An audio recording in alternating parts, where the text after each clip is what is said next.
first, second, third grade, I had a very pronounced lisp.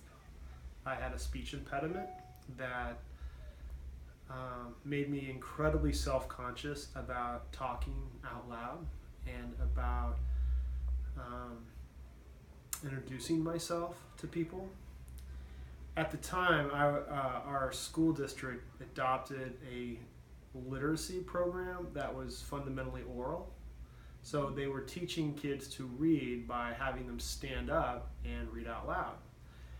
Well, obviously, because I had a lisp and I would get up and read, people in the class would snicker, and I was incredibly self-conscious. I was incredibly embarrassed. So that resulted in me not liking books or not wanting to read, and I fell behind in school. And that meant I had to go to special classes, and they'd call you over the loudspeaker and have to go to, like, can you send Trig down to the yellow group? And everyone knows what the yellow group is. The yellow group is the place where the kids that can't perform well go. And so for a long time in school, I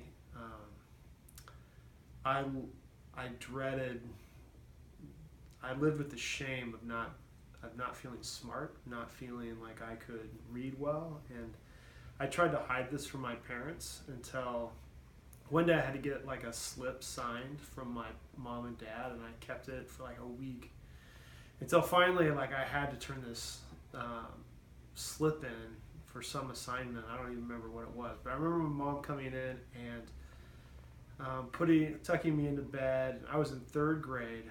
I was in Mrs. Vanderzijt's class, and my mom came in, and I just started to sob, and because she's like, "What's wrong?" I said, "I'm stupid. I'm in this stupid class, and I can't talk." And my mom didn't know that I was in these other classes, so anyway, she signed it and started getting me some other special reading classes, and I went to speech therapy. And I had to learn to save my S's like a snake. I remember I'd have to go to Mr. Rogers' class and learn how to speak.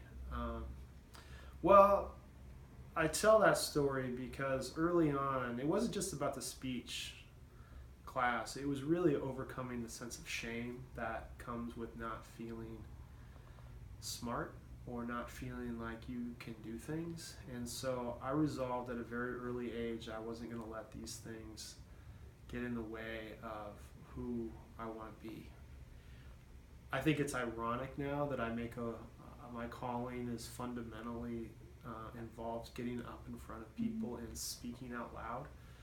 And I think part of that sense of call comes from a deep confidence when I still remember the feeling of what it's like to stand in front of people totally terrified and totally embarrassed. And in my own life, God has used that as a means to give me confidence that I can overcome some things. And again, that's a small story. There are things in life that are much bigger deals to overcome than a speech impediment. But in that moment of my life as a little person, that was a big deal to me. And I look back on the people who helped me and the way in which